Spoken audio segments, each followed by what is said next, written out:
আমাদেরকে তাকাবি না, সারাদিন তো ঘুমিয়ে গেলি ঘরবাস করে, একটু দেখ আমার দিকে।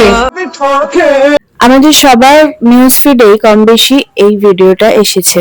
সবচেয়ে দুঃখজনক বিষয় কি জানেন, একটা মেয়ে যখন এতটা লড়াই করছে তার প্রিয় মানুষটাকে নিয়ে, তখন কিছু মানুষ এখানে কমেন্ট করে যে তাকে ইচ্ছা মৃত্যু দেওয়া হোক। আমাদের সমাজ, আমাদের চিন্তা ভাবনা কতটা নিচে নেমে গেছে, আমরা কতটা অমানবিক হয়ে গেছি, এখান থেকেই বোধহয় বোঝা যায়। আমি আপনাদের সকলকে অনুরোধ করব, আপনারা যে যতটুকু পারেন প্লিজ ওনাকে হেল্প করুন। যদি কেউ ফিনান্সিয়ালি হেল্প নাও করতে পারেন, অ্যাটলিস্ট ভিডিওটা শেয়ার করুন। আমার ভিডিও শেয়ার করলেও ভালো, না করলেও ভালো, ওনার প্রোফাইলে গিয়ে ওনার ভিডিওটা অ্যাটলিস্ট শেয়ার করুন, যাতে আপনি যদি হেল্প নাও করতে পারেন, কোনো না কোনো সহৃদয়বান ব্যক্তি সমাধিকে হেল্প করতে পারে।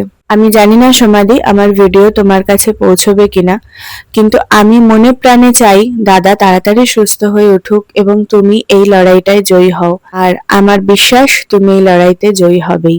যারা তোমার মনোবল ভেঙে দিতে চাইছে, তাদেরই যেন উচিত জবাবটা তুমি দিতে পারো।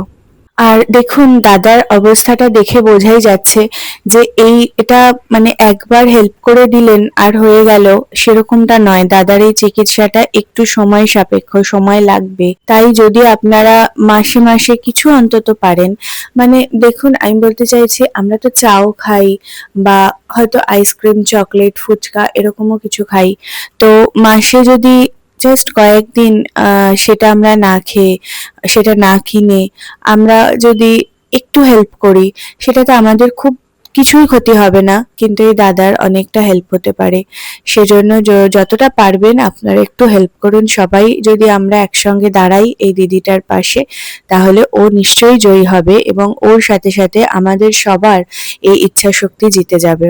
আপনারা যারা পেজ আমার ফলো করেন তারা জানেন যে আমি কোনো দিন অন্য কাউকে নিয়ে কোনো ভিডিও বানাইনি। আমি নিজে যখন সময় পাই নিজে ভিডিও করে দিই, আদারওয়াইজ সময় না পেলে আমি দিই না, কিন্তু কাউকে নিয়ে আমি কোনোদিন ভিডিও করিনি। আজকে সমাধির এই ভিডিওটা দেখার পর থেকে আমি একটা ভিডিও না করে পারলাম না।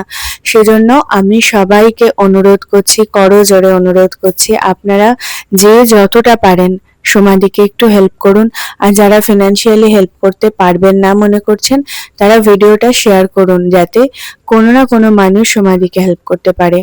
এই যুদ্ধটা কিন্তু আমরা জয়ী হবই, হয়তো একটু সময় লাগবে, কিন্তু জিত আমাদের হবেই।